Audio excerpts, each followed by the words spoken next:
ရှင်းပြည်နယ်ပလောဝမြို့နယ်မှာနှစ်ဆန်းတရက်နေ့ဖြစ်တဲ့ဧပြီလ18ရက်နေ့မှာတက်ကြီးရွေအိုပူဇော်ပွဲကိုအာရခတက်တော် AA ကဥဆောင်ပြီးပြုလုပ်ခဲ့တယ်လို့သိရပါတယ်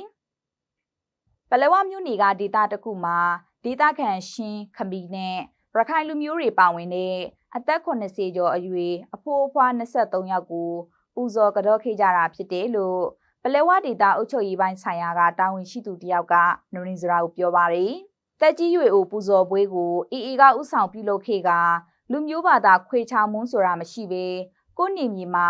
လူလက်စော်သွာလာနိုင်ပြီးဘာသာရေးနဲ့ပတ်သက်ရင်လေပိတ်ပင်ထားတာမရှိဘူးလို့သူကဆက်ပြောပါတယ်။ AA ထိန်းချုပ်ထားတဲ့ပလောဝနေမြေမှာလူမျိုးဘာသာမခွေချပေးအခုလိုလူကြီးသူမတွေအပေါ်ယိုတီလေးစားတာကိုတွေ့မြင်ရတဲ့အတွက်ဝန်တာမိတယ်လို့ဒေသခံခမီလူမျိုးတယောက်ကနရင်းစရာကိုပြောပါတယ်။